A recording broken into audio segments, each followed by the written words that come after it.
Boa noite a todos. Boa noite, irmãos encarnados, desencarnados. Vou fazer hoje a leitura, a pedido da Zilda, nossa irmã, pela primeira vez. Antes, porém, você pede solução a esse ou aquele problema. Antes, porém, busque suprimir essa ou aquela pequenina dificuldade dos semelhantes. André Luiz. Nossas mãos vivem suplicando a Jesus por socorro, enquanto Jesus nos convida a estender a mão, a estender as mesmas mãos que oram em socorro aos nossos irmãos mais infelizes do que nós. Nossa voz se dirige ao alto implorando ajuda para nossas enfermidades, ao mesmo tempo em que o alto nos solicita amparo aos miseráveis, que sequer podem comprar um simples analgésico. Nosso pensamento busca o consolo divino para nossas dores íntimas. E pelo mesmo canal ouvimos o convite que desce das esferas de luz para ouvirmos os que já estão sem forças para murmurar. Chamamos a Deus que interceda em favor de nossos filhos amados e, no mesmo instante, Deus nos faz ouvir os gemidos de crianças indefesas e famintas, que não tem ninguém sequer que lhes possa fazer uma prece. Não deixemos de pedir ao alto tudo aquilo que nos for necessário, mas não nos esqueçamos também de que, para nos conceder algum benefício, a sabedoria divina costuma conferir quanto temos de crédito acumulado em nossa contabilidade espiritual.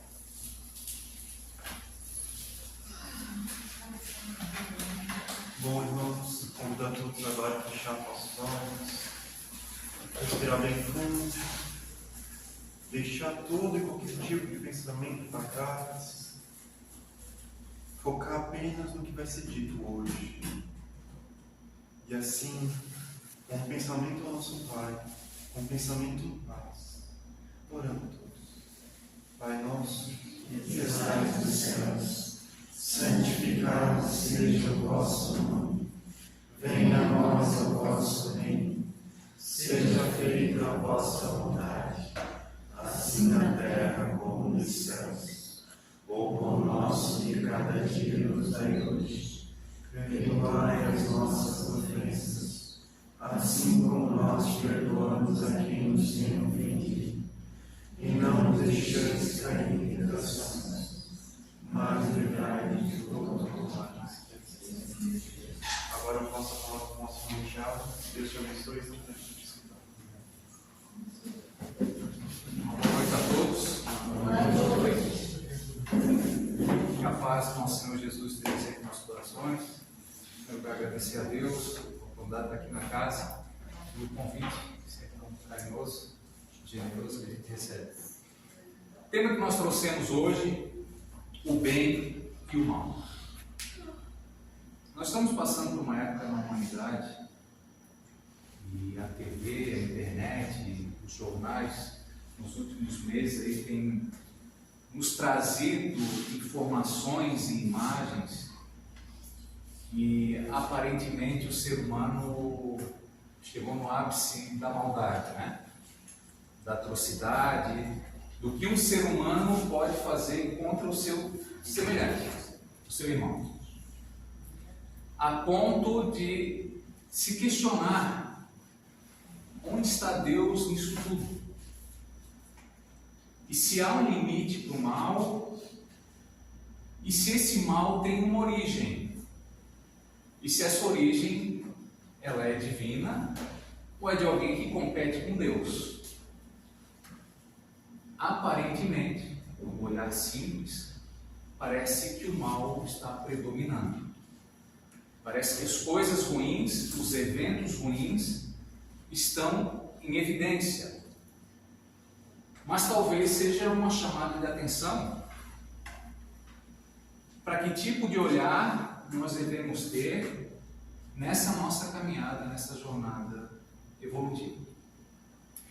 E logo no início das leis morais, quando Allan Kardec vai tratar em O Livro dos Espíritos, o primeiro tema que ele vai tratar da lei divina ou lei natural. E logo na sua sequência, no decorrer dos questionamentos, ele vai tratar do bem e do mal.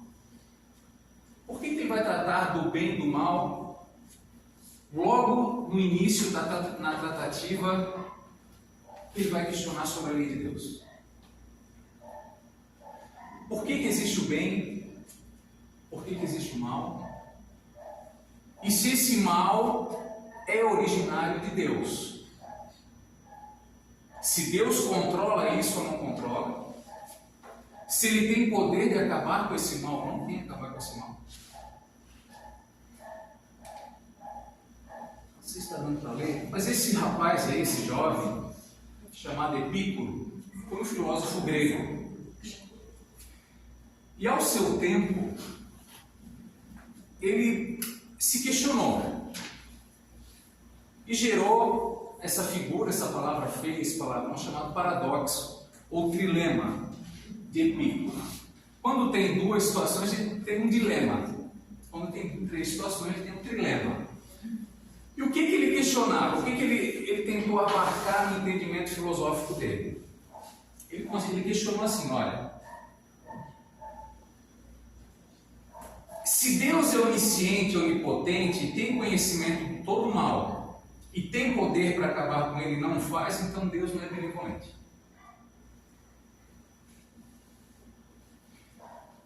Se ele sabe tudo, se ele é todo poder e ele pode acabar com o mal e não acaba, ele não é benevolente. Se ele é onipotente e benevolente, tem poder para extinguir o mal, quer fazer, pois é bom, mas não faz, então ele não é onisciente. Ele não tem conhecimento no todo. Se ele é onisciente e benevolente, sabe todo o mal e quer mudá-lo e não o faz, pois não é capaz, então não é onipotente. Deus é onipotente, mas por que tem o mal? Deus não sabe que o mal vai ocorrer, então por que o mal ocorre?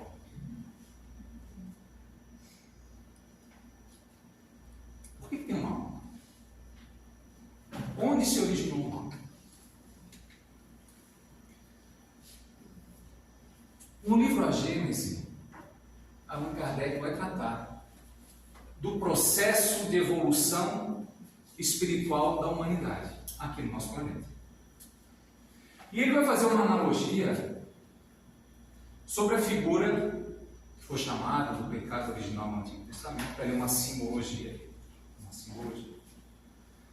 E ele vai nos trazer uma reflexão que a origem do mal como decisão humana é refletido lá na figura do Adão e da Eva, que não são dois CPFs. Não são dois CPFs. São símbolos relacionados ao que representa a humanidade desde seu início e as ações que foram tomadas nesse processo evolutivo.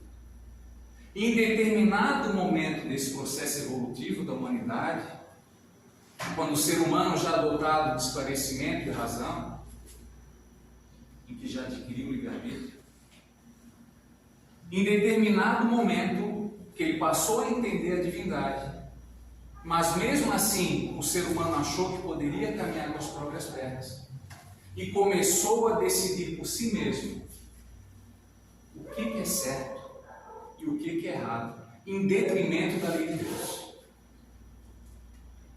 E essa imagem, ela se reflete ainda hoje na humanidade. Exemplo. Tudo que está na lei humana reflete a lei de Deus? A lei humana é uma cópia perfeita ou imperfeita da lei de Deus? Imperfeita, certo? O fato de uma lei humana permitir determinada ação que vai contra a lei de Deus me faz, a partir do momento que eu atendo essa lei, estar moralmente vinculado à proposta da lei de Deus? Vou dar um exemplo simples. Início do ano, começou a ter um movimento no Brasil, em especial no Supremo Tribunal Federal, para a descriminalização do aborto até a 12ª semana de gestação. Caso isso ocorra, até a 12ª semana de gestação, não será crime a prática do aborto. O que é 12ª semana de gestação? Quem é mãe aqui? É muito ou é pouco? É muito ou é pouco? É muito.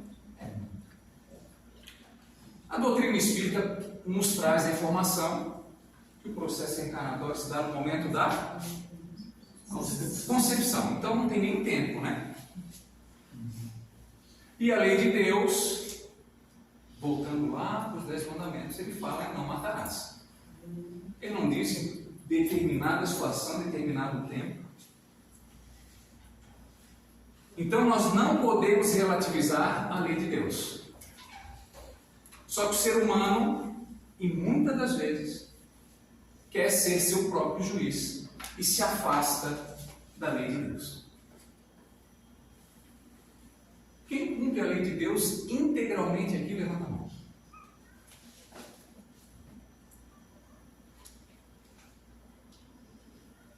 Por quê? Por que a gente tem dificuldade de cumprir a lei de Deus na sua integridade?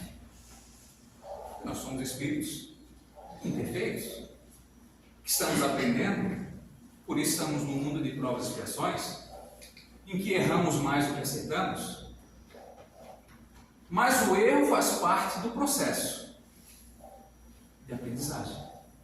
A gente erra com a intenção de acertar. Erra muitas das vezes por desconhecer. Mas a partir do momento que eu causo o mal com conhecimento de causa, eu estou desvirtuando. Eu estou saindo do caminho correto por decisão própria. Se eu cometo uma ação que eu sei que eu vou lesar alguém, independente de estar na lei humana ou não, estou indo contra a proposta divina para a minha vida. E toda vez que eu vou contra a proposta divina na minha vida, eu gero mal. Que essa minha faculdade de decidir o que é bom e o que é mal por mim mesmo. Se é bom para mim, ótimo. Se é mal para os outros e continua sendo bom para mim, ótimo para mim. Porque o bem só é o bem se for bom para mim e bom para todos. Se essa minha atitude for boa para mim, e se eu fizer uma reflexão que se todos cometam a mesma atitude que eu estou cometendo e for bom para todo mundo, então é uma boa decisão. É uma decisão benéfica. Mas se essa minha decisão é uma decisão que é boa só para mim e para os meus próximos, em detrimento do outro, é uma decisão equivocada. Que muitas das vezes a gente quer fazer o bem para nós e para os próximos, pouco se importando com o terceiro.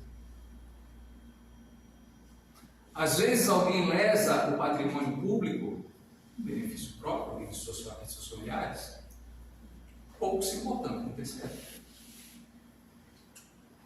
Gerando uma intervenção, gerando um indébito.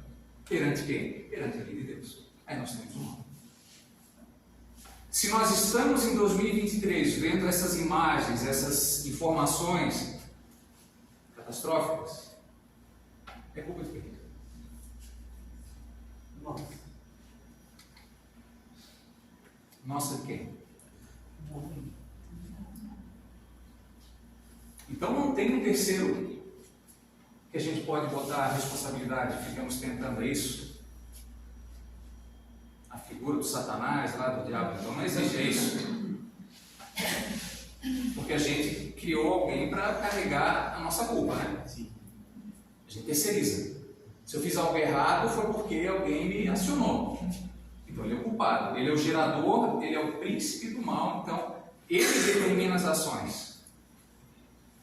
Aí parando para pensar lá no fundo, a gente começa a refletir: opa, se essa figura não existe, eu sou o gerador do mal. Eu humano, né? Eu humano. Então olha aqui que Allan Kardec vai questionar na 629. Que definição se pode dar de moral? Moral é a regra de bem proceder, isto é, a distinção entre o bem e o mal. Funda-se na observância da lei de Deus. Então, se eu distingo o bem e o mal, mas não observo a lei de Deus, eu estou criando um problema. E mais, o homem procede bem quando tudo faz em vista e pelo bem de todos, não só dele. Então, se eu procedo bem quando eu faço tudo pelo bem de todos, não só o meu, não só da minha família. Porque se todos nós fizéssemos o bem e pelo bem de todos, a gente não torcia tanto para o time A ou para o time B, nem para a religião A, nem para a religião B. Porque todo mundo é irmão. Não é o Deus da religião A, não é o Deus da religião B.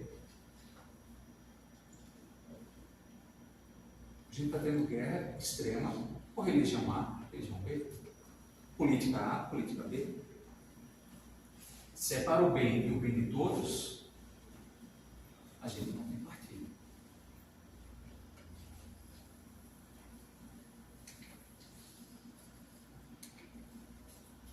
Tem meios o homem distinguir por si mesmo o que é bem e o que é mal? Resposta: quando crê em Deus e o quer saber. Tem gente que não quer saber.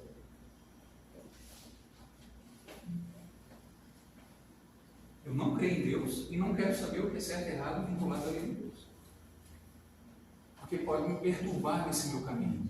Que a partir do momento que eu tenho consciência do que é certo e errado, eu tenho uma sombra andando comigo, me puxando. Opa, alguém me falou isso uma vez. Opa, eu li isso em algum lugar. Eu entro no centro espírita, alguém fala dessa coisa aí, melhor não ir. E se eu continuar fazendo errado, sem a consciência me acusar, vida que segue. Agora, a partir do momento que eu vou tomar uma ação e passo a refletir se ela é correta ou ela é errada, o meu dia começa a ficar um pouquinho mais complicado. Começo a raciocinar e sentir isso que eu estou fazendo é em benefício do outro também. Às vezes são coisas boas, às vezes o próprio estacionar num lugar que não é devido. Ah, mas é rapidinho, está certo ou está errado? Estou botando na vaga de alguém que tem limitação física. Ah, mas é 3 minutos. Ah, naqueles 3 minutos a pessoa precisava estacionar. Eu vou só furar a fila do supermercado ali porque eu estou com pressa, minha pressa é maior que a de vocês. Está certo ou errado? Eu vou pegar só R$1 ali que está de bobeira. É R$1 só. R$1, R$1 milhão, para quem tem consciência, tanto faz.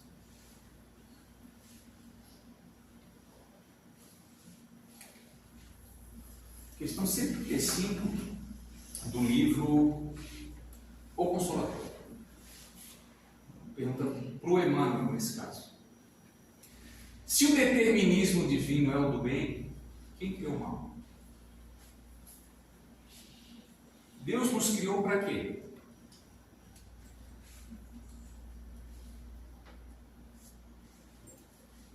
Deus criou espírito pronto? Não. Deus criou anjo? Não. Deus criou espíritos perfectíveis, né?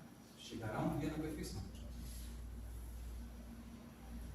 Nosso destino é essa retomada para Deus, né? Determinismo divino é o do bem. Deus que é todo bondade, toda justiça, todo amor, onipotente, onisciente, nos criou para o bem. Quem criou o mal?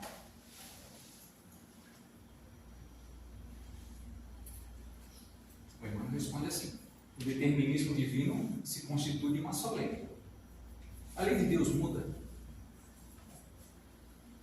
A lei de Deus de hoje é diferente de 3 mil anos atrás. Vai ser diferente daqui a 15 mil anos. Então, uma lei só.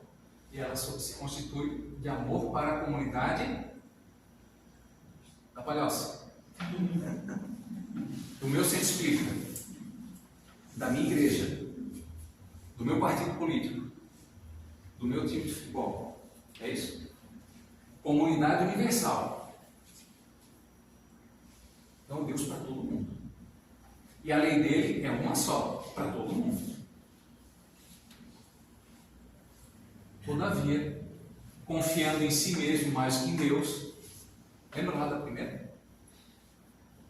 O homem acreditando mais em si, achando que pode legislar em causa própria.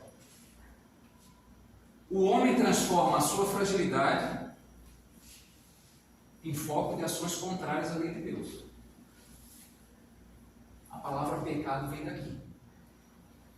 Toda vez que eu me desvio da rota, eu vou para uma ação contrária à lei de Deus, eu gero a palavra pecado, no sentido de desvio de rota. Efetuando desse modo uma intervenção indébita na harmonia divina. Eis o mal. Então, nós somos geradores do mal, a partir do momento que a gente vai em desencontro. Eu nem luto em fazer a coisa certa. Estou tomando um caminho totalmente certo. Urge recompor os elos. Opa, se eu rompi o elo, eu tenho que voltar ao elo. Se eu gerei o mal, eu tenho que recompor. Eis o resgate. Nós estamos no mundo de provas e expiações. Tem resgate? O que vem a ser o resgate? É punição? Quem está pagando aqui alguma coisa?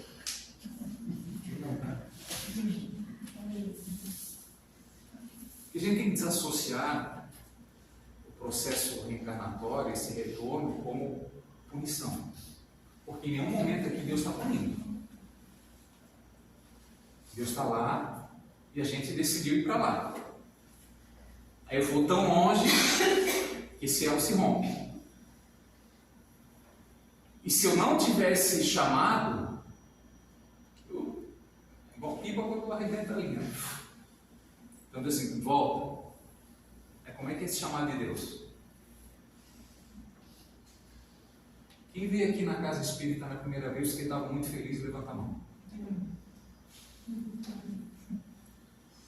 Não tem nada para fazer. Sexta-noite, estou tão feliz que eu vou lá no centro. Estou tão feliz hoje que eu vou lá na igreja. O que aconteceu para a gente vir para cá? Digo hoje, a sua primeira vez em especial, né? Precisou? Normalmente, precisou doer. Vede que o mal não pode existir para Deus. Por que o mal não pode existir para Deus? Deus é o absoluto de tudo que a gente imaginar e que nem imagina. Tudo que a gente pensar de Deus, a gente diminui ele. Tudo que a gente tentar atribuir a Deus, a gente está diminuindo ele. Ah, mas Deus não gosta de mim. A gente está diminuindo ele. Ah, mas Deus não olha por mim. A gente está diminuindo ele. Em virtude de representar o mal, um desvio do homem. Então, o mal é um desvio nosso. Onde é que está simbolizado isso? Onde é que está simbolizado isso nas parábolas de Jesus? Lembra da parábola do filho pródigo? Por sinal, tem 2 filhos ali, né? A gente presta atenção num só, mas a gente é um pouquinho dos dois. Mas o que acontece com o filho mais novo? Ele não tinha Deus, na figura do pai, por perto ali sempre? Tinha, não tinha? Se ele andasse com Deus, ele estava andando no caminho, né? O que ele decidiu fazer? determinado momento da vida, o que ele decidiu? Seguir sozinho. Antecipa a minha herança. Quero embolsar aqui faz um pix para mim aí, que é da minha parte. Não preciso estar com o senhor, porque eu já estou muito avançado em conhecimento, né? Conheço tudo da vida já. Não preciso para aqui próximo. E da minha parte da herança que eu vou. Ele pegou a herança e foi para onde? Comprou carro novo, tudo que é roda bonita, celular de última geração, carro elétrico, tudo que melhor ele comprou. Ele foi para longe. Ele foi tão longe que esse lugar que ele foi não tinha rede elétrica para abastecer esse carro. Acabou o dinheiro para carregar, acabou o dinheiro para roupa, torrou o que tinha que torrar. Não tinha dinheiro mais para voltar. Quando ele não tinha mais dinheiro para voltar, ele sempre tinha que arrumar um emprego. Quem que dá emprego? Não tinha emprego naquele lugar. Muito distante. Deram emprego para ele de cuidador de porcos. Não que cuidador de porcos é um emprego inferior, mas a chamada, porque o porco para o animal judeu é um animal imundo. A tratativa com os porcos para eles naquele tempo era o mais baixo possível. É para chamar atenção. Então ele começou a cuidar de porcos. Só que o que ele ganhava cuidando do porco não dava nem para ele comer. Começou a passar fome. E a fome era tanta que o que ele teve que fazer? Quem já viu cheiro de porco aqui? Bom dia, estou Uma linguagem mais simples assim para os dias de hoje. A lavagem do porco é algo gostoso, não? Imagina assim, estou contando a fome que eu comi a lavagem do porco. Aí quando ele começou a comer a lavagem do porco, ele se botou no fundo do bolso. Agora eu cheguei no nível de degradação moral. Aí o evangelista fala assim: o filho mais novo está indo em si, que é o momento de despertar. Tinha tudo lá. Se eu andasse com meu pai, se eu andasse de acordo com o que ele desejava para mim, não está passando essa dificuldade. Eu vou voltar. E quando ele volta, o pai recebe ele com todo carinho, com todo respeito. O abraça, o consola, manda fazer uma festa, manda matar um novilho. Naquele tempo também era algo extremo, né? Não se tinha exuberância de alimento, né? Matar um novilho era porque era uma festa grandiosa. Porque o filho estava perdido. O filho estava morto e viveu. Quantos de nós já não morreram em algum momento nessa situação? Quantos de nós não precisou ir distante o suficiente para doer o suficiente para se voltar de novo para Deus? E se voltar para Deus aqui não é sentido de virar santo, não é isso. Mas que o meu direcionamento das minhas ideias e das minhas ações consigam ir o mais de encontro possível do que Deus espera de mim. Porque a gente erra. E faz parte do processo. A gente está errando tentando acertar. Uma hora a gente erra, outra hora a gente acerta, outra hora a gente erra. A gente está tentando. É porque a gente está na melhor encarnação de todas. Apesar de não parecer, né? Essa é a melhor de todas. Imagina que a gente não foi ontem.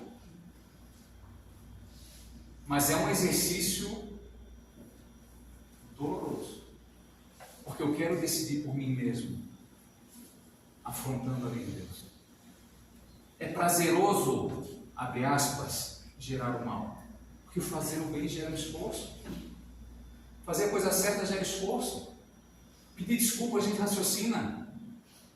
Sabe que eu vou pedir desculpa, mas semana passada ele falou um negócio para mim. Conta a mão. Pô, será que o rapaz passou no trânsito aqui e me deu uma fechada? Vou fazer uma prece por ele. A gente não faz a prece. Solta elogios, né? A família toda. Sem se questionar se a pessoa está com problema ou não está com problema. O que a gente gente vai entrando naquela sintonia do trânsito e quando vê a gente está rasteiro em pensamento, né? E toma às vezes atitudes parecem ser simples, mas a gente vai pondo ela no dia a dia e daqui a pouco a gente torna isso, a gente se educou a fazer a coisa errada. Aí o processo de deseducar que é o problema. É igual o palavrão. A pessoa não pode falar palavrão. Não consegue deixar de falar um dia para o outro. Ela fala aos pouquinhos. Hoje ela fala 20, não, ela fala 18, ela dá uma escorregada, ela fala 19, amanhã 15, porque 10 anos ela não está mais falando. Mas ela precisou se educar para não fazer mais aquilo. Mas determinadas situações da vida é a mesma coisa. Eu não me torno paciente porque eu li o Evangelho segundo o Espiritismo. Nossa, agora eu vou acabei de ler hoje. Paciência pura. Não é assim. Se eu não exercitar, não tem jeito. Se eu não botar no meu dia a dia isso como, abre aspas, uma meta, não tem jeito. Ah, mas eu vou no centro espírita toda sexta. Não adianta, até lá fora. Aqui a gente vem refletir junto. Poxa, não faz sentido, não faz sentido. Pô, que ele falou, bacana, não, poxa, para mim não dá. Pô, ele disse que eu tenho que mudar tal coisa. Não vou mudar, não. É uma decisão nossa. Deus não está pegando a gente pelo pescoço para mudar. Ele espera a gente distante o suficiente para que a gente desperte sozinho. Ele respeita as nossas decisões, mesmo erradas. Mesmo erradas. Então, quem com efeito é o culpado? Isso aqui comentário da questão 1009. Até às 11, né? 11h30. 11h30. Até às 11, hein? Quem é o culpado? É aquele que, por um desvio, o que é o desvio? Desviar do quê? Eu peguei esse atalho aqui, né? Desviar do caminho. Por isso que Jesus falou: eu sou o caminho. E a gente foi para lá. Por um falso movimento da alma, se afasta do objetivo da criação. Voltamos lá para o Antigo Testamento. Não é o pecado original que os dois decidiram por toda a humanidade, não é isso. É a humanidade na sua caminhada que resolveu desviar. E a gente vai se espelhando nos outros, pelos exemplos dos outros, que às vezes é bom levar vantagem. A gente está em 2023, falando de guerra, falando da atrocidade. 2023. Qual é o castigo? Tem castigo? Olha a resposta dele. A consequência natural. Uma certa soma de dores necessária a desgostar da sua deformidade pela experimentação do sofrimento. Sofrimento e dor é a mesma coisa?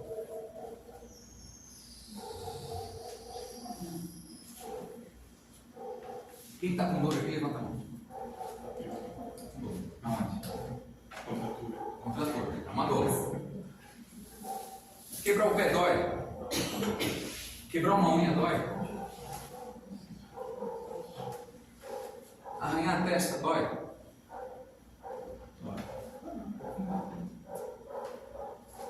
Eu preciso sofrer por isso. Mas tem situações aí que não tem dor nenhuma, fica sofrendo. Ah, o fulano falou mal do meu cabelo. Ah, o fulano falou que não gosta de mim. Ah, meu pai falou isso, minha mãe falou aquilo. Ah, meu namorado falou aquilo, meu namorado falou aquilo outro. E às vezes fica com esse sofrimento durante 30 anos. Quantos, às vezes estão lá no velório do ente querido e começa a vir essa culpa porque ficou com essa fotografia lá de trás. Pô, devia ter. Por que eu fiquei guardando essa mágoa? Por que eu fiquei sofrendo porque ele falou para mim aquilo? Então, na parábola do filho pródigo, nós temos essa questão do afastamento, do distanciamento, que gerou um processo de reflexão a ponto de despertar e voltar. Aí nós temos outros casos que a dor é profunda o suficiente para a pessoa sair do lugar. Como ele falou na etapa anterior, às vezes é preciso uma soma de dores para que a gente desperte. Às vezes é perder alguém muito amado. Um companheiro, um filho. Às vezes é uma doença nossa, de alguém muito próximo. Às vezes é um revés da vida que estava indo assim, de repente tomou um rumo totalmente diferente do que a gente imaginava. E que a gente buscou resposta em tudo quanto é lugar, em profissional da saúde, em colega, em amigo, em tudo, no Google. O Google hoje responde tudo, né? Basta a gente queira pegar a resposta. Normalmente a gente quer a resposta no pior cenário. Estou com dor de cabeça. Vejo que você comeu. Morte em 15 dias. Eu vou para cá. Começa a caminhar por aqui. Tem que tomar tal remédio, já começa a impor remédio. Aí já começa a questionar os amigos, do grupo WhatsApp, todo mundo no joelho, que quer assim, isso aí, eu tenho que tirar a perna amanhã. E eu já tive isso, e fomos dois, que a gente quer competir na dor, né? Na doença. A minha doença tem que ser maior que a tua para a conversa seguir. Não é assim? A gente não consegue ficar 15 minutos numa conversa sem uma doença. Então tá tudo bem, tá tudo bem, estou com a dor aqui. Pois eu também estou. Já tomei isso, tomei aquilo. É só para ver a quantidade de farmácia que a gente tem por aqui. Todo mundo já tomou de tudo, conhece de tudo. O Google hoje é uma beleza. Aí que nós temos esse exemplo, a gente não vai se alongar, que é aquela mulher com fluxo de sangue, né? Mulher hemorroísta, que é chamada. Ela ficou 12 anos sangrando. 12 anos sangrando, naquela cultura, ela não podia ter contato social. Enquanto a mulher estava no fluxo normal de menstruação, ela não tinha contato social. Tudo que ela tocava virava imundo. Acabou o ciclo menstrual, ela tinha que ir no templo lá, se mostrar para o sacerdote, fazer um sacrifíciozinho, matar uma rolinha, está tudo certo, estava limpo. Enquanto ela ficasse com esse fluxo de sangue, ela era considerada imunda. Ela ficou 12 anos. Aí no 12º ano, ela viu, opa, está passando alguém. Se eu só tocar nesse homem que está passando aí, eu acho que eu vou ser curado. Quando ela toca em Jesus, eu vou ser curado. Mas precisou, e aqui a reflexão é, precisou de 12 anos para se voltar para Deus. Precisou aparecer alguém fazendo milagre para ela se voltar para Deus. Então a nossa reflexão fica, há quanto tempo eu estou gerando mal para mim, para o meu semelhante? Em que momento eu vou despertar para Deus? Em que momento eu vou me voltar não apenas em frequência de casa religiosa, mas as minhas ações lá fora? Porque é o que define lá fora. Nós não vamos ser questionados em qual centro espírita e qual igreja a gente vai ter crachá. Ah, mas eu é toda sexta, é toda quinta, é toda terça, não tem problema. O que tu fez? Ah, eu fiquei preocupado com o vizinho. O que tu fez? Em vez de a gente está estudando uma palestra, ou lendo um livro, nossa, isso aqui vai ser tão bom para minha cunhada. Isso aqui é direto para o meu vizinho. É bem isso. Nada para mim. Desculpa a brincadeira. Que a gente possa ter um bom final de semana. Tá? A gente possa fazer as reflexões. Ver onde é que a gente se encaixa, onde é que a gente não se encaixa. Que a gente consiga colocar Jesus nos nossos corações e nos nossos pensamentos todos os dias. Uma boa noite para todo mundo.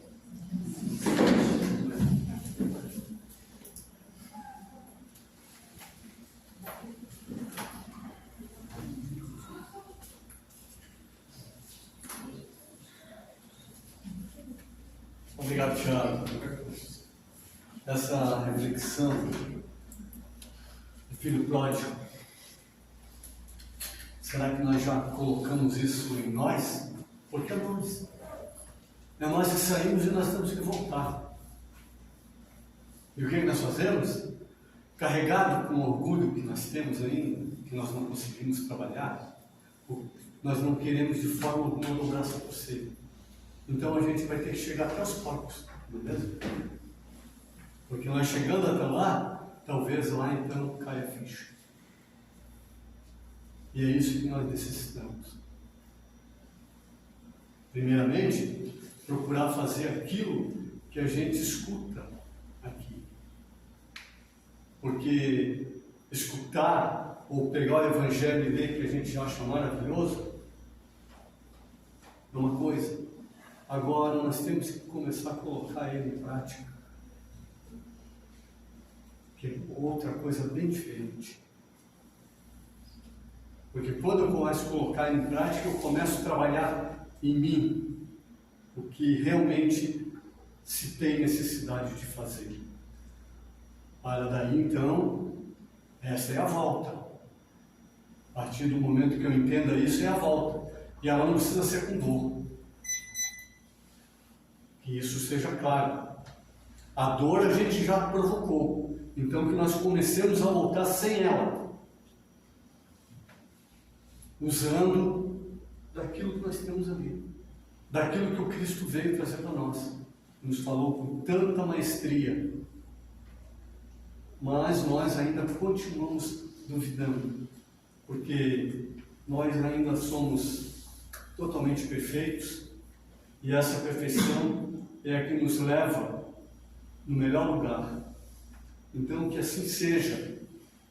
E que possamos nós, num determinado momento, entender que este melhor lugar talvez ainda não seja aquilo que nós queremos e nem é o que Deus quer para nós. Vamos fechar os nossos olhos uma vez mais, agradecendo aquilo que acabamos de receber, este pão doutrinário, que com certeza quando cai certinho em nós, ele nos tira a fome da falta, a fome da ignorância a qual nós ainda andamos. Obrigado, Senhor, por este momento, obrigado por tudo que acabamos de receber, por sermos os felizes de estarmos aqui nesta noite, para assim agregar mais este conhecimento à nossa bagagem, a qual ainda é insuficiente. E desta forma, então, em agradecimento, nós dizemos: Pai nosso que estás no céu, santificado seja o vosso nome, venha a nós o vosso reino, seja feita a vossa vontade, assim na terra como nos céus. O pão nosso de cada dia nos dai hoje, perdoai, Senhor, as nossas ofensas, assim como nós perdoamos a quem nos tem ofendido, e não nos deixeis cair nas tentações, mas livra-nos de todos os males e de permanecermos no mal, agora e sempre, que assim seja. E desta forma, então, agradecemos a nossa Mãe Maria de Nazaré, ao grupo espiritual que atua nessa casa, ao mentor do nosso irmão Tiago, e a todos vocês que aqui estão. Que esse agradecimento seja realmente consolador para todos nós, e que todos possam levar daqui tudo que vier em busca e possam dividir isso com seus irmãos e seus amigos lá na rua. Vão em paz, que Deus os acompanhe. A partir de então, queremos o passe